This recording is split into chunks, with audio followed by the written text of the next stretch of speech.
Oi, gente, Ana Paula do Projeto Recorpo contra a SIDA. Aqui está uma das minhas milhares de promessas, finalmente cumprida, apresentando para vocês o Marcelo Wagner, é meu amigo de alguns anos atrás. Hoje, né, na época a gente trabalhava numa produtora e há alguns anos ele é psicólogo, atua em clínica, e aí queria que o Marcelo falasse um pouco do trabalho dele. Bom, a Paula já entrou aqui com a apresentação. Meu nome é Marcelo Wagner, sou psicólogo clínico, já trabalho há alguns anos, né, no atendimento clínico. O foco do meu trabalho é com pessoas com transtornos de ansiedade, né? Trabalho no Rio de Janeiro. Eu trabalhei em várias clínicas aqui no Rio e agora somente em consultório particular, entende? E eu estou a convite da Paula, que eu já conheço há muitos anos, para esclarecer as dúvidas do público que ela atende, que são vocês. E aí eu vou parar agora, Marcelo, porque ontem a gente foi ter uma conversa rapidinha antes de fazer o vídeo e a gente ficou conversando 2 horas. Então, para isso não acontecer no vídeo, vamos direto ao ponto. A gente vai falar hoje sobre pessoas que ficam presas pelo estigma do HIV e aí fazem o exame e ficam com a culpa de ter feito alguma coisa que possa ter sido errado, e aí fazem o teste dá negativo, e aí qualquer coisa que acontece, a pessoa já volta no comportamento de risco e acha que pode ter sido pelo HIV. Uma gastrite depois de 8 meses, como a gente teve caso aqui no canal, tem medo de julgamento das pessoas, dos familiares.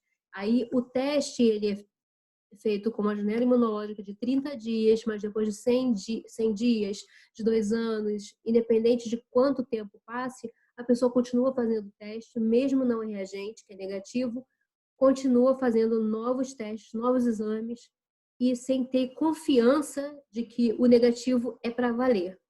Então, por que, Marcelo, você acha que situações que podem gerar esse tipo de conflito, essa ansiedade, esse sofrimento? Bom, eu acho que o mais importante na introdução desse assunto é compreender que cada pessoa é uma pessoa. Embora o fenômeno seja o mesmo, ou seja, as pessoas, apesar de ter feito o exame, ter dado negativo, a pessoa volta a fazer o exame, ela pode chegar a isso por motivos bem diferentes, ok? Então, vou dar um exemplo, não é? Assim, o que motiva cada pessoa, embora a gente chegue no mesmo ponto, não é? São coisas totalmente diferentes. Você pode ter pessoas, por exemplo, né, num caso como esse, uma pessoa que está sempre preocupada se está doente, se está sofrendo de algum mal, a gente poderia colocar essa pessoa no rol das pessoas que vivem a hipocondria, não é? Que é a pessoa que sente que sofre de alguma doença ou que está em vias de ficar doente, né, de algo grave. Então, tem pessoas que já têm esse histórico. Então, se elas vivem um momento como esse, não é inesperado, ninguém espera passar por isso, não é? Então, ela, obviamente, não vai ficar quieta, ela não vai ficar satisfeita com o resultado que ela obteve, né, que foi negativo. Então, ela vê qualquer sintoma e ela vai voltar a fazer o exame novamente. Agora, há outras pessoas que não estão com esse quadro, né, nesse estado, e que elas também podem ter questões é, psicológicas e emocionais que levem a isso. Por exemplo, pessoas que têm medo da morte, pessoas que têm uma preocupação excessiva com o corpo ou com a sua saúde, entende? Então, elas já vivem questões que, para elas, elas vivem no cotidiano, mas isso não chama muita atenção delas, né? E aí aquilo passa batido, vem na mente e vai embora. A questão é, no momento em que ela sente que foi exposta à infecção, não é? Por qualquer motivo, seja pelo sexo desprotegido, quer seja por um acidente de trabalho, como furar o dedo com uma agulha, né? Então, assim, a pessoa, ela todos esses pensamentos, né? Todas essas dúvidas que as pessoas têm já dentro dela, isso vai ficar exacerbado. entende? E Então ela até vai sempre ter medo, perdão. eu que te interrompi. Porque uma questão muito importante no diagnóstico do HIV, que as pessoas têm medo, é o medo do julgamento e o medo do abandono. Sempre tem o medo, esse medo vem junto com o diagnóstico, que é ser julgado pelas pessoas como, né, alguém que fez alguma coisa errada, que mereceu Perfeito. esse resultado, mesmo sem ter nenhuma noção de como o tratamento hoje está, que é uma doença considerada crônica, que em 6 meses de tratamento você não já pode ter uma carga viral indetectável, que nem transmite mais. Nada disso é levado em É consideração, suficiente. não é suficiente por causa do estigma de todo o histórico que vem lá de trás dos anos 80. E aí existe esse medo do abandono, das pessoas ficarem sabendo e ficar com medo de se relacionar, não só amorosamente, não só sexualmente, mas também na relação social. Então, acho que Pois isso é, cria essa ansiedade maior. é certo isso que você está falando, e esse é um ponto, né? É como a pessoa já lida com as suas questões. Aí ela tem o adicional, que é a infecção, né? Então, é óbvio que a pessoa, dentro da nossa sociedade, vai ter uma preocupação de colocar essa informação para quem? Para colegas de trabalho, familiares, etc. Entende? Ela se vê, talvez, numa situação de ter que explicar aquilo, né? Ou de ver as pessoas realmente se afastando, ou de ser discriminada em determinadas situações, porque é algo que, apesar de ser, é, ser algo que está na sociedade há muito tempo, é pouco discutido, as pessoas não falam. Você não senta numa roda para conversar sobre esse tipo de assunto, né? É um tabu. Então, imagina você é, é, imaginar que a sua vida vai mudar por completo por essa questão. E aí, o que você imagina, né? Olha, eu preciso ter certeza de que está tudo bem. Antes de namorar e me entregar a alguém, ou me relacionar de forma séria com alguém, eu preciso ter certeza, porque eu gosto dessa pessoa e não quero que ela também corra risco, entende? Então, isso é como a pessoa trata aquela questão, aquela informação.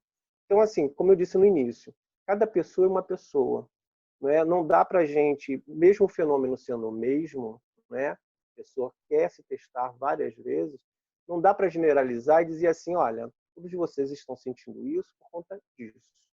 Não, as pessoas assim, elas têm motivações diferentes, têm preocupações diferentes, não é? Coisas, questões que já acompanham ela e que se misturam à questão da infecção, não é?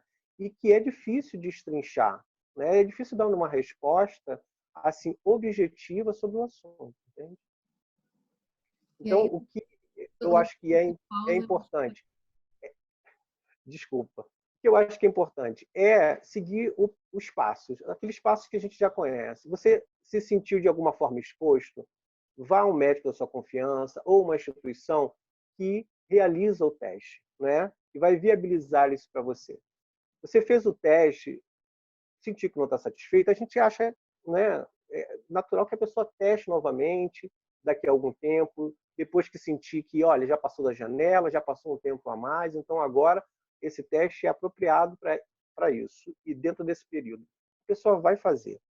Se ela não se sentir satisfeita depois, né, de uma segunda testagem, aí eu diria que essa pessoa ela já precisa de um outro tipo de acompanhamento, não somente o acompanhamento médico, por conta desse medo que ela está vivendo por ter sido exposta à infecção. Mas assim, eu creio que essa pessoa precisa também de um acompanhamento emocional, de um acompanhamento psicológico, para que ela possa dizer o que mais há, o que falta, para que ela se dê por satisfeita, né? Porque tem alguma coisa que continua motivando esse medo, né? E aí é onde esse acompanhamento entra com o quê? Com a psicoterapia, onde a pessoa vai poder, de alguma forma, entender mais o que acontece, em particular, com ela, né? E esse autoconhecimento vai ajudar ela a fazer essa conexão. O que é que falta? O que é que acontece que eu não me dou satisfeita? pelos testes que eu faço, entende? Tem pessoas que chegam num nível de sofrimento tão grande que falam até de tirar a vida. Então aí já não é nem o medo de morrer, né? Peguei HIV, voltei AIDS, vou morrer. Não é o medo de morrer, é o medo da condição mesmo. Então aí tem situações que vão além de um tratamento psicológico, seria a, a indicação de procurar um psiquiatra para ter um medicamento nesse nível de crise, né? Nesse grau. Sim, com certeza, porque ela está passando por um processo que eu acho que todo o apoio, não é, vindo da área clínica para que ela se sinta atendida nesse quesito, né, e da área emocional, né, e psíquica com o acompanhamento psicológico, entende? Você falou, não é? Ela tem medo das consequências, né? A coisa nem aconteceu, ela não está vivendo de fato aquilo, mas ela já age como se estivesse, né? Contabilizando todas as Nos anos consequências 80. de estar ou ficar doente. Então, ela tem medo do pacote lá do passado, porque hoje em dia, se o diagnóstico é positivo, já existe um tratamento que a pessoa nem transmite depois de algum tempo. Então, a mentalidade é lá de trás, é de quando o tratamento não era eficaz, quando a gente só tinha AZT. Então, Sim, a resposta que vem da cabeça não é da realidade, é daquela fantasia do sofrimento passado, lá de trás. Quando a sim. O gente que eu não... posso atribuir, né, por exemplo, né, eu não estou dizendo que todos os casos são iguais, mas assim,